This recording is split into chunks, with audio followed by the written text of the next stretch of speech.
The lipstick story. Have you noticed this isn't at the top of our news? Thank you. You're welcome.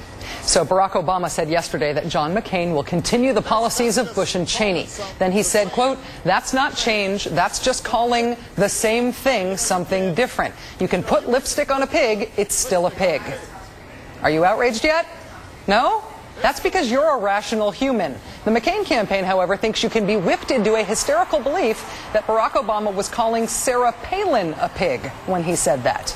I'm not sure if they're saying that every lipstick pig reference is a Sarah Palin put-down, but if they are, then someone's got some explaining to do.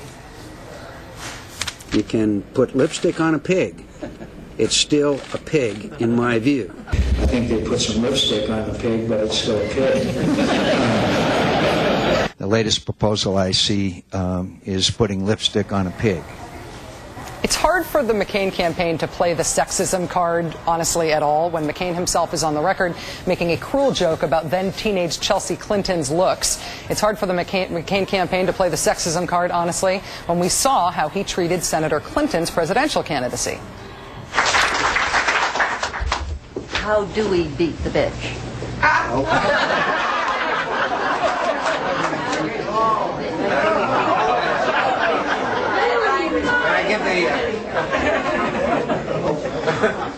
May I give the translation?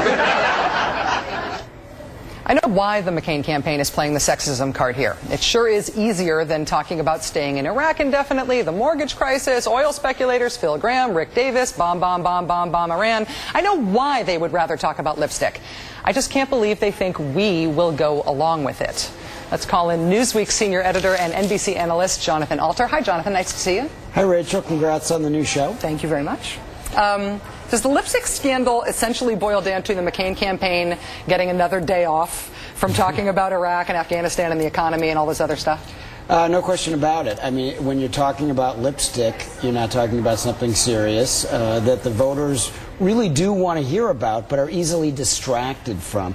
I mean, just a little more background on the thing. Not only did McCain use that expression a number of times, but he used it in reference to Hillary Clinton, in reference to a woman. And you didn't even mention his even more outrageous joke about women enjoying being raped by somebody, which, yeah, you know, I know that story. I couldn't bring myself to say it. I'm glad you could. The hypocrisy level in this is off the charts. The crocodile tears are beyond belief, and it's a question of whether this sense of faux outrage, exactly the sort of silly PC response that conservatives have spent generations decrying, is it going to play? I don't think so. I don't think this actually helps McCain. I don't think there are a lot of women out there who are going, "Ooh, I was going to vote for Obama, but after he called Sarah Palin a pig, I'm not going to vote for him anymore."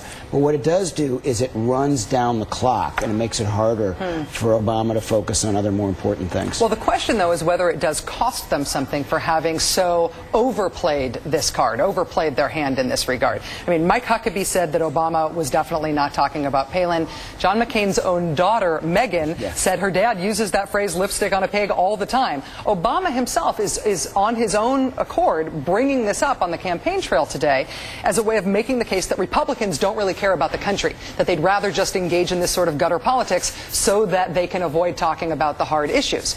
Is it possible that this actually is going to hurt the McCain-Palin campaign more than it could benefit them by running out the clock? Yeah, well, it's what we call jujitsu. You know, sometimes it does backfire on you. And the danger for McCain is that pretty much every day they're coming up with something about Obama that's just untrue or bogus in some ways. I mean, they said, for instance, that factcheck.org had said that Obama was dumping on Sarah Palin. Factcheck.org, which is one of the most reliable, neutral referees, actually issued a statement saying that what McCain was saying was not the truth, did not represent their position. They tried to say that Obama was siding with child predators in Illinois. So it reminds me a little bit of what the intellectual writer Mary McCarthy once said about an intellectual writer named Lillian Hellman, where she said every word out of her mouth is a lie, including and the. You know, so you're in a little bit of danger